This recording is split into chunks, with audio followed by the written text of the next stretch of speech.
buenas tardes con cada uno de ustedes, estimados amigos. Muchísimas gracias nuevamente, como todos los días viernes, en el horario de 6 a 7 de la noche en su programa Penalista en Acción. Gracias al Instituto Superior de Gestión Pública y Empresarial, ICJ, llegamos a cada uno de sus hogares. En esta ocasión, el tema que vamos a abordar está relacionado a la oralidad y los sistemas de audiencia. Es un tema muy interesante a efectos de ver sobre todo de cómo este principio esencial que viene a ser la oralidad se tiene que aplicar en todo el sistema procesal penal. Entonces, empezaríamos señalando que el Código del año 2004 tiene como principio fundamental, principio bandera, este principio de oralidad. ¿Por qué? Porque lo que se busca ahora es a través de las audiencias persuadir, convencer, argumentar sobre nuestras posiciones, sobre nuestras teorías del caso al juez. Y para poder lograr esto, tenemos que aplicar el tema de la oralidad, que viene a ser la persuasión, el convencimiento. Entonces, esto tiene una esencia muy interesante y muy importante también, ¿correcto? Recuerden lo siguiente, estimados amigos, que en la cajetilla de comentarios ustedes pueden realizar sus preguntas respecto al tema que estamos abordando en esta oportunidad. Para quienes se van conectando, recuerden que estamos en su programa Penalista en Acción, como todos los días viernes, en el horario de 6 a 7 de la noche. ¿Correcto? Muy bien. Entonces, el tema que nos convoca en esta oportunidad es la oralidad y los sistemas de audiencia. Reitero, oralidad y sistemas de audiencia. Entonces, la oralidad es uno de los principios o el principio fundamental que nosotros debemos tener en cuenta y propio de todos los sistemas de audiencia, ¿correcto? Por ejemplo, nace como principio bandera porque con el Código del año de 1940 se había dejado de lado este principio fundamental que viene a ser la oralidad. Solamente teníamos, por ejemplo, el tema de la escrituralidad. Y esto había convertido en soso o aburrido el sistema procesal porque se había perdido incluso la esencia de un abogado. Y el abogado tiene que ser una persona que sepa debatir, que sepa hablar, que sepa convencer, que sepa persuadir, tiene que utilizar su persuasión, su convencimiento al momento de presentar su postura. Y este principio elemental, doctores, se había perdido con el Código del año de 1940. Es decir, solamente teníamos un modelo donde privaba el tema de la escrituralidad y oralidad, cero. No existía oralidad. Entonces los legisladores dijeron lo siguiente, no, se tiene que reformar el sistema procesal penal. Para empezar, vamos a poner 3 etapas procesales: etapa de investigación preparatoria, etapa intermedia y etapa de juicio oral. Y a eso vamos a aplicarle este principio de oralidad, que es importantísimo. Pero ojo, este principio de oralidad nace como principio bandera, pero solamente en los sistemas de audiencia. Entonces, en la primera audiencia, donde se ve a grandes rasgos el tema de la oralidad, es esta última etapa procesal que viene a ser la etapa de juicio oral. Es que en el juicio oral vamos a ver, por ejemplo, en el cumplimiento también de este principio de oralidad, que se va a cumplir la actividad probatoria. Es decir, dentro de esa actividad probatoria hay todo un esquema de la etapa de juicio oral. Y se empieza, por ejemplo, con los alegatos de apertura, donde se tienen que sustentar los hechos precedentes, concomitantes y posteriores. Se tiene que decirle al juez lo que vamos a demostrar en juicio, por ejemplo, los medios probatorios que vamos a tener que presentar y cuál es la petición que nosotros tenemos respecto a un caso. Eso donde lo vemos en el alegato de apertura, por ejemplo. Luego llega el momento de hacer ofrecimiento, por ejemplo, de nuevos medios de prueba.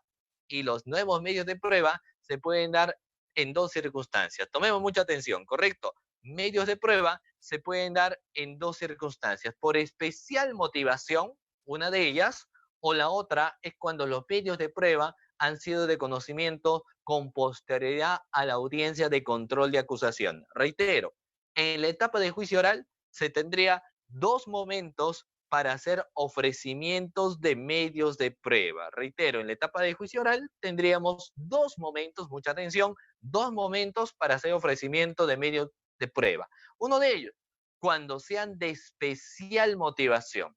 Y la otra de ellas, cuando han sido de conocimiento con posterioridad a la audiencia de control de acusación. Entonces, por ejemplo, podemos ver cuando tenemos en esa etapa de juicio oral hacer la presentación de esas pruebas, no lo vamos a hacer utilizando la escrituralidad, sino tenemos que utilizar la oralidad. Hay que convencer, hay que argumentar, sobre todo cuando son medios de prueba de especial motivación.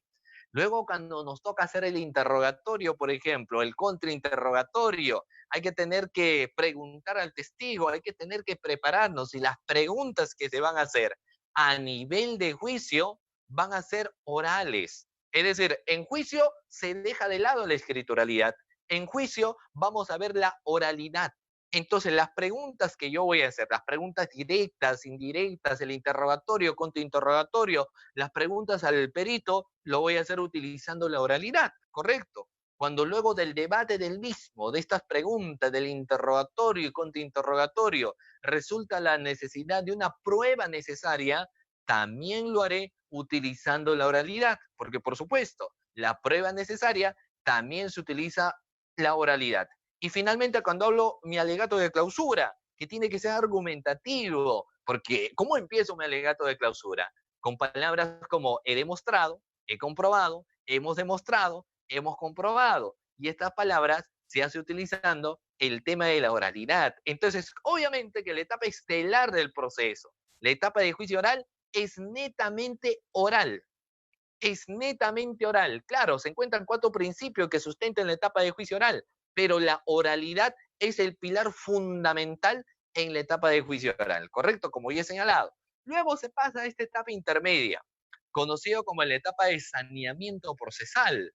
En esta etapa vamos a ver si el requerimiento de acusación planteado por el fiscal merece o no merece, por ejemplo, llegar a la etapa de juicio oral. O sea, el fiscal, por supuesto, las facultades tiene para emitir el requerimiento, en este caso requerimiento de acusación, pero hay que ver, por ejemplo, si ese requerimiento merece o no merece llegar a la etapa de juicio oral. Porque, ¿qué pasa? ¿O por qué se crea, por ejemplo, esta etapa intermedia? Precisamente para sanear el proceso y que se cumpla el objetivo de la etapa de juicio oral, que sea contradictorio y dinámico y se tenga que aplicar la oralidad. Entonces, no todo caso que se acusa necesariamente debe llegar a la etapa de juicio oral. Reitero, no todo caso que se emite un requerimiento de acusación amerita llegar a la etapa de juicio oral. Solamente aquellos casos, por ejemplo, que tengan los medios probatorios de pertinencia, conducencia, utilidad, ¿cierto? O sea, solamente esos medios probatorios que tengan pertinencia, conducencia y utilidad.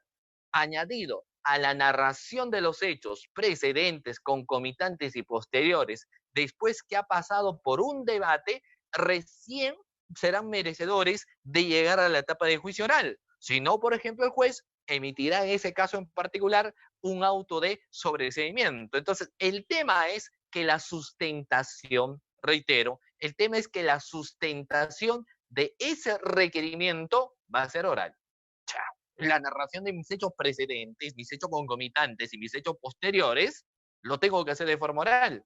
El ofrecimiento, doctores, ofrecimiento de los medios de prueba, lo tengo que hacer de manera oral. Entonces nos vamos dando cuenta cómo ingresa ese principio de oralidad como sello en esta etapa intermedia. De lo mismo sucede en el caso de los que se dedican a la defensa, porque en el caso de la defensa, una vez que el Ministerio Público emite el requerimiento de acusación, se corre traslado de los sujetos procesales por el plazo de 10 días para que plantean las observaciones a dicho requerimiento. Después de las observaciones, también pueden realizar los abogados defensor ofrecimientos de medios de prueba. Es decir, mira, yo como abogado defensor hago observación al requerimiento de acusación, solicito el sobreseimiento, las excepciones en procedencia de acción, por ejemplo, y también hago ofrecimiento de medio de prueba. Esos ofrecimientos de medio de prueba lo vamos a bien de dilucidar en la etapa que corresponde, es decir, en la etapa intermedia. Pero yo voy a presentar mi medio de prueba utilizando la oralidad, utilizando el convencimiento. Entonces vemos, por ejemplo, que en ese requerimiento de acusación, que son denominadas audiencias de control de acusación, prima la oralidad. En el caso de sobreseimiento, el sobreseimiento que pone fin por parte del fiscal al proceso porque considera que ese caso no tiene que llegar a la judicatura, entonces también tiene que pasar por una audiencia. Esto será la audiencia de control de sobreseimiento. Entonces ahí, por ejemplo, el fiscal, aplicando la oralidad en dicha audiencia, tendrá que convencer, por ejemplo, al juez del por qué está sobreseendo una investigación. ¿Por qué el fiscal considera que ese caso en particular no amerita llegar a la etapa de juicio oral? Que ahí tendrá que sustentar pues el fiscal, por ejemplo, lo siguiente: el hecho no constituye delito, señor juez, no tenemos los elementos de convicción suficientes que vinculen al imputado como autor del hecho delictivo, la conducta es atípica, se ha extinguido la acción penal, resulta imposible poner nuevos elementos que nos permitan tener certeza de la comisión de un hecho delictivo. Claro, eso será finalmente los sustentos que hará en este caso lo que es la fiscalía. Quien se opone, que en la mayoría de los casos viene a ser el agraviado, reitero, quien se opone, que en la mayoría de los casos viene a ser el agraviado, tendrá que sustentar los motivos de su exposición. Y esta observación en audiencia lo tendrá que hacer de manera oral. Entonces, podemos ver esa situación. Estamos de etapa intermedia, podemos ver los controles de acusación, los controles de sobreseimiento, pero se aplica principio fundamental de la oralidad, ¿correcto? Ahora nos vamos a la etapa de investigación preparatoria. La primera etapa de nuestro sistema procesal penal. ¿Cuál es la primera etapa? Etapa de investigación preparatoria.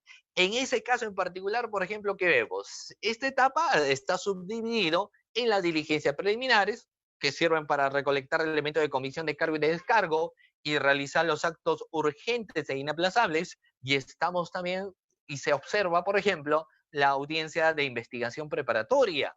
En esta audiencia de investigación preparatoria, etapa decisoria del proceso penal, finalmente el fiscal, por ejemplo, puede decidir emitir un requerimiento de acusación, un requerimiento de sobreseimiento o un requerimiento mixto. Cualquiera de estos requerimientos puede finalmente el fiscal requerir, correcto. Entonces, pero vamos a ver lo siguiente. En la etapa de investigación preparatoria también se da una especie de mini juicios. También se da audiencias. Por ejemplo, el fiscal emite las disposiciones, los requerimientos y las providencias. Es una facultad que tiene. Y en ocasiones es necesario emitir determinados requerimientos a efecto de que no se obstaculice la acción de la justicia. También de que el imputado no pueda eludir la acción de la verdad, la acción de la justicia finalmente. Entonces, en ese sentido, por ejemplo, el fiscal puede emitir un requerimiento de impedimento de salida del país o puede requerir una prisión preventiva. Si hablamos de este último, la prisión preventiva, esto nos permite entender muchas palabras, porque finalmente el Ministerio Público plantea su requerimiento al juez de investigación preparatoria y este juez programa fecha y hora para una audiencia.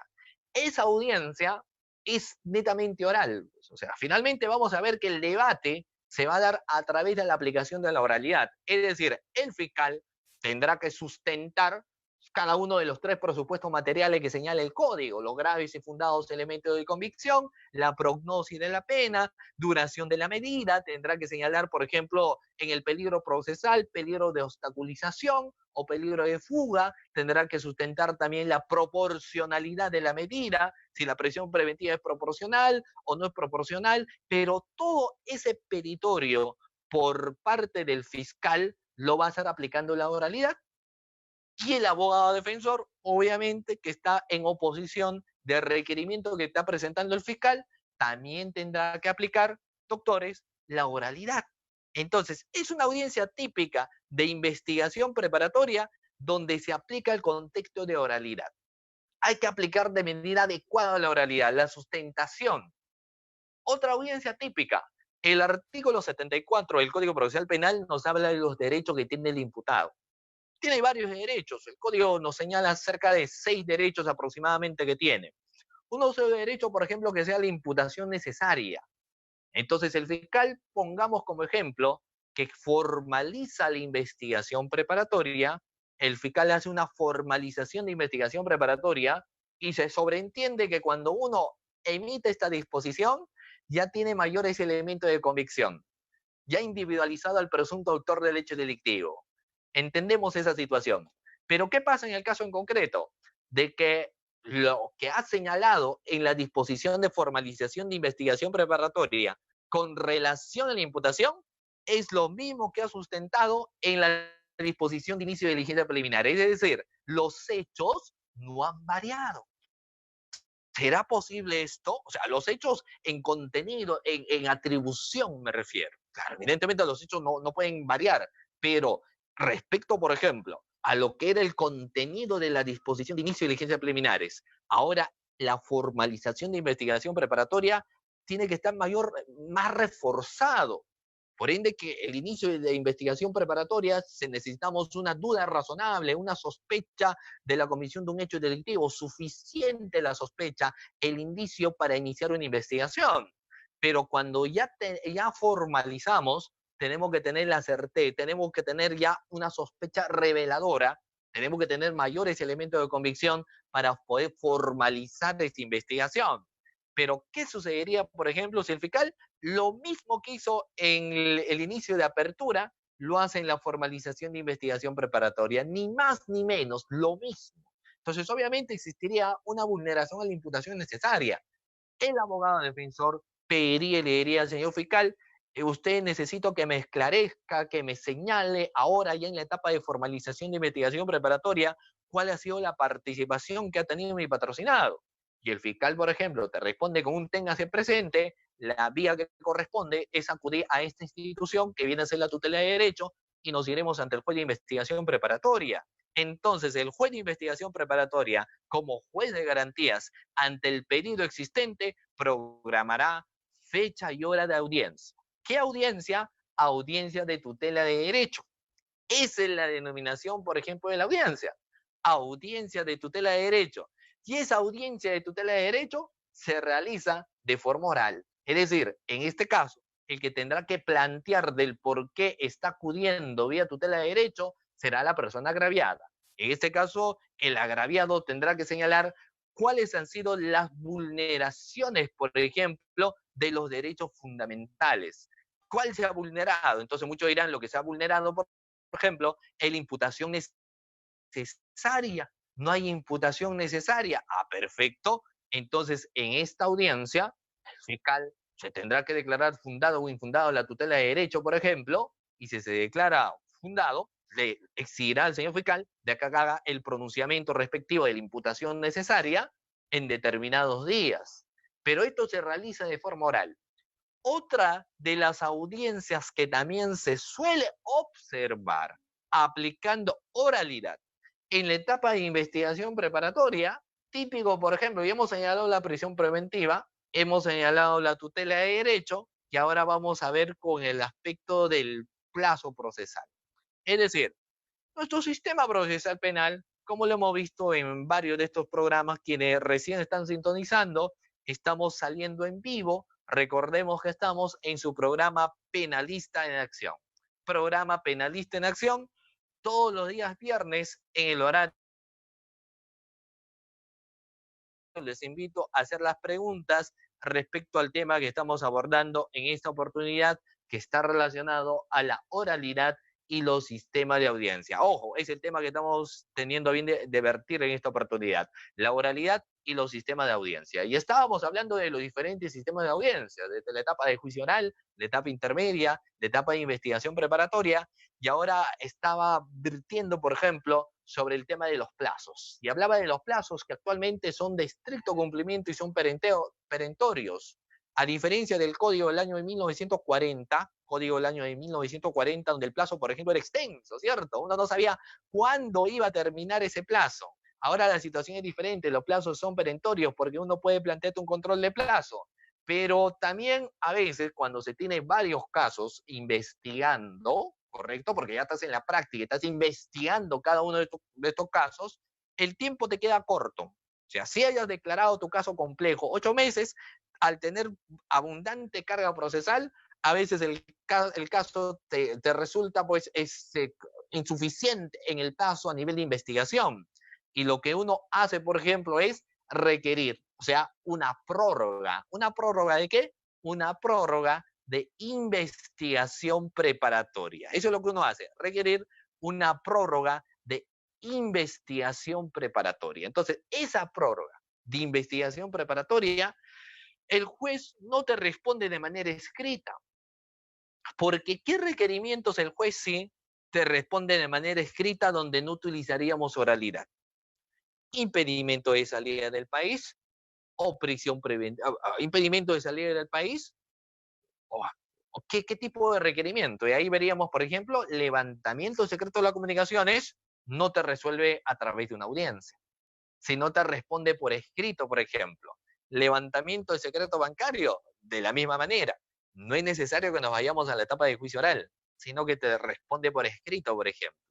En el caso del requerimiento de prórroga de investigación preparatoria, va a ser y resultará necesario, por ejemplo, que se programe fecha y hora para la audiencia. Entonces, en la audiencia, les cuento lo siguiente, mira, estamos hablando del tema de la oralidad y los sistemas de audiencia. Cuando se implementa, obviamente, este tema del sistema procesal penal, los ojos estaban fijados en la etapa de investigación preparatoria como investigación y en la etapa de juicio oral, donde se tenía que aplicar la oralidad de mayor frecuencia. Pero hemos señalado que la etapa de juicio oral tiene su propia esencia, su propia posición, sus propios alegatos, y en cada alegato la propia o la debida sustentación que tiene que existir. O sea, cada uno de estos alegatos, la debida sustentación que debe hacer. Pero no es la misma sustentación que se hace, por ejemplo, en etapa intermedia. No es la misma sustentación que se hace en la investigación preparatoria. Entonces, la etapa de investigación preparatoria y en el caso en concreto que estoy mencionando, el requerimiento de prórroga de investigación preparatoria, no es juicio oral, por ende tendrá otra naturaleza. Entonces ahí la pregunta sería, ¿cuál es la naturaleza? Reitero, ¿cuál es la naturaleza de la audiencia de prórroga de investigación preparatoria? ¿Por qué nace esta audiencia? ¿Cuál es el objetivo? ¿Cuál es el fundamento? ¿A dónde se quiere llegar con esta audiencia de prórroga de investigación preparatoria? En algo muy sencillo. El fiscal quiere continuar con la investigación y uno como defensa se tiene que oponer, por ejemplo, a ese plazo de esa investigación. Nada más, suficiente. Eso es la naturaleza. ¿Cierto? Eso es lo que existe. Entonces, veamos el caso en concreto. Llegó la audiencia de prórroga de investigación preparatoria y le tocó el turno, obviamente, porque él era el que requería, al fiscal. O sea, el fiscal tenía que requerir. Y el fiscal empezó a sustentar los motivos, la razón, la circunstancia, el por qué quería un plazo adicional de 8 meses más. Ha sustentado, pues, que durante el decurso de la investigación han resultado la existencia de nuevos elementos de convicción, se han dispuesto diligencias que lamentablemente no se han logrado concretizar, no por culpa del Ministerio Público, sino por culpa, en este caso, de los ausentes, quienes finalmente no han concurrido. Se ha oficiado a las instituciones del Estado para que remitan determinada documentación. Lamentablemente, estas instituciones no han remitido. Hemos dispuesto a hacer una pericia, pero el perito nos ha señalado que porque también tiene carga, pues el perito también tiene carga, ¿cierto? Entonces ha pedido gentilmente de que hagamos una ampliación de su informe pericial. Entonces tenemos que hacer caso, finalmente es el petitorio que está señalando, que está sustentando. Entonces, así es la sustentación del fiscal. El fiscal sustenta, por esto es que queremos los 8 meses más, señor juez. El señor juez, perfecto, es finalmente lo que está requiriendo. Vamos a escuchar a la defensa. ¿Qué opina respecto al requerimiento fiscal? O sea, el fiscal está requiriendo eso, 8 meses más de investigación. Pero, ¿usted está de acuerdo con esos 8 meses más? Y ahí vamos a señalar, por ejemplo, lo siguiente, ¿correcto? ¿Qué es lo fundamental en una audiencia para captar la atención finalmente del juez? Hay reglas sobre técnica de litigación oral, reglas de convencimiento, o nosotros lo llamamos reglas también de captar la atención. Y hay una regla que son la de los 5 segundos, por ejemplo. Y ustedes lo pueden hacer en práctica. Ustedes que me están observando, por ejemplo, pueden hacer lo siguiente. Terminando, por ejemplo, este programa, se pueden acercar a uno de sus familiares y le pueden decir, por ejemplo, Juan, José, o a tu hermano o a tu hermano, tengo que decirte algo importante. Y guardas 5 segundos. ¿Esos 5 segundos en qué te ayudan? Los 5 segundos te ayudan en generar expectativa. Es decir, de frente no le dices, ¿cierto? Sino que guarda los 5 segundos. Entonces, ¿qué te dicen de los que convencen a nivel de audiencias o buscan tener algunas estrategias de que tienen que guardar los 5 segundos antes de empezar a hablar, antes de empezar su alegato, antes de empezar su oposición? Y en este caso en particular, había sucedido, por ejemplo, lo siguiente. Se había dado la situación de que el abogado, que tenían que refutar, por ejemplo, el requerimiento, empieza, ¿correcto? Guardando la postura adecuada y guardando los 5 segundos.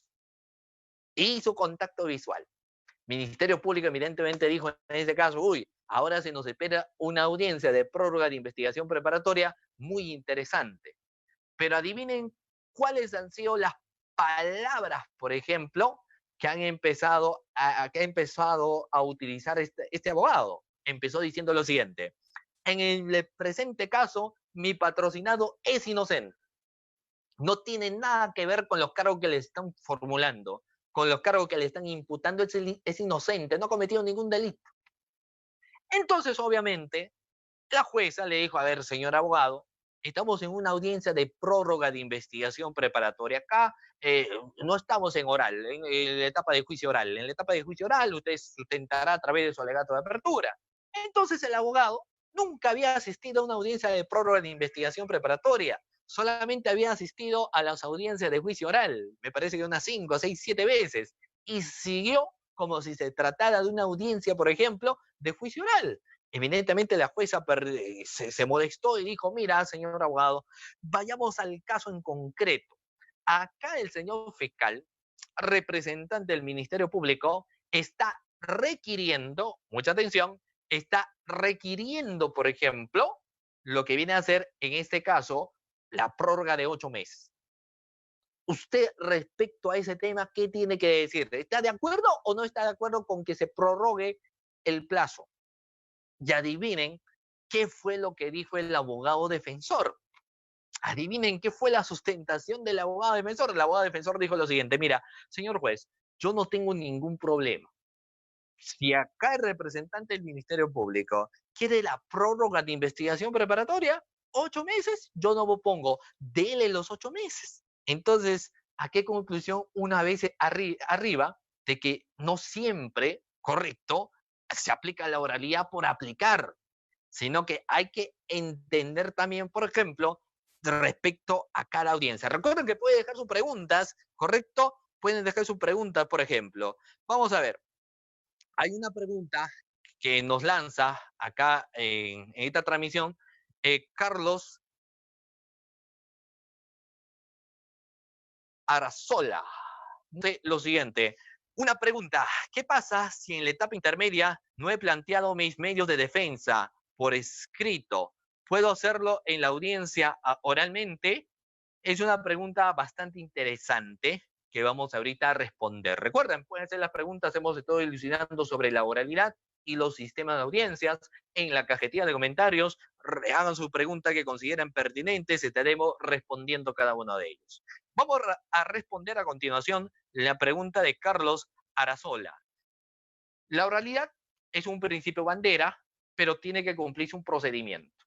No siempre vamos a aplicar oralidad para todo. Entonces, ¿cuándo es el momento que yo puedo presentar medios de prueba? Cuando el fiscal emite requerimiento de acusación al juez de investigación preparatoria, corre traslado de los sujetos procesales por el plazo de 10 días, reitero, plazo de 10 días, para que puedan hacer las observaciones al requerimiento de acusación. Y dentro de ese plazo también puede plantear nuevos medios de prueba. Si no plantea medios de prueba en ese momento, ya no lo va a hacer durante el desarrollo de la etapa intermedia, porque procesalmente no corresponde. Tendría que esperarse llegar, por ejemplo, a la etapa de juicio oral y habría que sustentar especial motivación. Habría que sustentar del por qué a través de una especial motivación queremos presentar. Entonces, esa especial motivación lo haré oralmente. No podría hacer lo siguiente: si el juez ha corrido traslado de los sujetos procesales por 10 días y yo no he presentado, por ejemplo, mis medios de prueba, y cuando se instale audiencia de control de acusación, ya se ha instalado la audiencia de control de acusación y yo digo lo siguiente: mira, señora juez, estamos aplicando tema de la oralidad es muy importante, es un principio bandera que nos rige en nuestro nuevo sistema procesal penal, no he presentado el medio de prueba, pero ahora, en aplicación de ese principio, voy a presentar 7 medios de prueba. ¿Qué te parece? 7 medios de prueba. ¿Será factible? Si ustedes fueran jueces, le dirían: no te preocupes, acá te escuchamos, díganos cuáles son tus apreciaciones y cuáles son tus pruebas. ¿Será factible ello? ¿Será posible esa situación? Y la respuesta obviamente será no, porque nos dice a nosotros lo siguiente: por tema de requisito de procedibilidad, claro, el tema del principio bandera de la oralidad se va a aplicar en los sistemas de audiencia, pero se tiene que primero presentar previamente un escrito. Y usted no ha presentado un escrito, había un plazo, no se puede desnaturalizar la esencia del proceso, no se puede desnaturalizar el proceso en sí. Entonces, si has tenido el plazo de 10 días para presentar medios de prueba y ahora no lo has presentado y quieres hacerlo oralmente, es improcedente. Es improcedente. Entonces uno diría: entonces la oralidad no se aplica siempre. Yo creía que la oralidad se aplicaba siempre. Entonces ahí las preguntas serían lo siguiente. Mire, y el código lo señala también expresamente. El fiscal actuará por escrito durante el desarrollo de la investigación. Si llega una denuncia, por ejemplo, que tenga las connotaciones de tener relevancia, si llega una denuncia y nosotros vemos que tenga algún tipo de relevancia penal, vamos a tener que hacer una calificación, porque esto es lo que corresponde. Y la calificación jamás será oral. Esa calificación tiene que ser escrita, ¿correcto? Si uno tiene que hacer un proveído para ordenar los actos de investigación, la naturaleza de los proveídos, ordenar los actos de investigación, dar impulsos a las mismas. Entonces, por ejemplo, en ese caso se podría ver lo siguiente: mira, es escrito. Si el fiscal hace el requerimiento, no es oral, sino el requerimiento es escrito, ¿correcto? Entonces, la oralidad solamente propio de audiencia, ¿correcto? Ahora, hay una pregunta, muy bien, una pregunta de Jorge Trujillo Valer. Recuerden que la persona que nos están viendo pueden hacer su pregunta sobre el tema que estamos hablando. Nos dice, por ejemplo, acá hay 2 preguntas, vamos a ver. Jorge Trujillo Valer nos dice: la ampliación de plazo que pide el fiscal, ¿cuántas veces puede darse? ¿Correcto? Vamos a ver lo siguiente. En el caso de Jorge Trujillo Valer, nos habla sobre el plazo de investigación. Todo plazo de investigación es de estricto cumplimiento y perentorio. Vamos a dividir los plazos en caso simple, caso complejo y caso de criminalidad organizada. Pongamos un caso simple nada más. El fiscal puede empezar la investigación por el plazo de 60 días y lo puede ampliar por 60 días más, teniendo un total de 120 días de diligencias preliminares para poder investigar. Estos 120 días pueden ser ampliados extraordinariamente, en un caso simple, por ejemplo, por el plazo de 30 días adicionales, ¿correcto? Pero si no se da el caso y el fiscal quiere más tiempo, la única forma de continuar con la investigación es declarando complejo. Y en un caso declarando complejo, hay motivos de complejidad. No todo caso se declara complejo, sino tendría que haber un motivo de complejidad, ¿correcto? Y el plazo máximo sería 8 meses. Si el caso es de criminalidad organizada, ¿correcto? En diligencias preliminares, por ejemplo, tendrá 36 meses. Diligencia preliminar, 36 meses. Ahora, la formalización de investigación preparatoria rige el mismo plazo que las diligencias preliminares, ¿correcto? Es decir, si tenemos complejo en diligencias preliminares, 8 meses, también, si lo considera necesario, puede ser 8 meses. Ya después de los 8 meses más existentes, ya no se puede seguir prorrogando, por ejemplo, porque si ya no se puede, ya no puede existir una ampliación, tendría que existir una prórroga y esto se va a hacer ante el juez. Si el juez te da, por ejemplo, 8 meses, cumples esos 8 meses, ya no se puede prorrogar más, ¿correcto? Muy bien. Vamos a ver ahora lo siguiente. A ver, César Augusto Bejarano Avendaño nos dice lo siguiente. Muy buenas noches. A ver, en la diligencia de prisión preventiva, en enero de 2020 el juez ordenó 6 meses de prisión, lo cual se vence en junio del 2020. ¿Es necesario solicitar una nueva audiencia para solicitar la excarcelación o fin de la prisión preventiva? Mira, evidentemente es todo lo relacionado a temas de prisión preventiva se va a dar a través de audiencias, sea una variación, por ejemplo, de la prisión preventiva, y en este caso la escarcelación de la misma, también, por ejemplo, vamos a ver que tendría que hacer una audiencia. ¿Qué es lo que tendría que hacer el abogado defensor? Solicitar al juez de investigación preparatoria encarecidamente que se programe una fecha y hora a efecto de sustentar la variación o la escarcelación.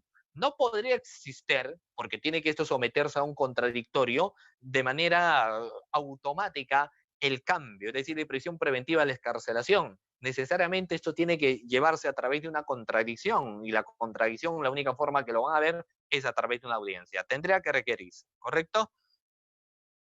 Muy bien. Uh, Maricris Belgrano Abriga, ¿no? Me fraga Abriga, nos dice lo siguiente. Buenas noches, ¿qué tal? ¿Cómo estás? ¿Qué pasa si el fiscal requiere 60 días de investigación preparatoria y luego 120 días recién emite la disposición de conclusión de investigación preparatoria? Si haber solicitado una ampliación que procede, bueno, control de plazo. Le planteas un control de plazo y todo lo actuado después del plazo que tenía, del plazo válido, se da declarado nulo. Se da declarado nulo, ¿no? Entonces, uno plantea control de plazo y todas las diligencias reiteradamente que se han desarrollado no tendrán validez, ¿correcto? Muy bien. Vamos a ver el siguiente. A ver, Roberto Garay. Roberto Garay hace una pregunta. Buenas noches. ¿Hasta cuántas veces puede el juez devolver la acusación a la fiscalía por defectos o deficiencias del requerimiento fiscal? ¿Y cuál sería el procedimiento si persiste por más de 3 veces? Mira, este es un problema que debemos de una u otra forma tener un cambio existente. Por lo menos el código no lo señala.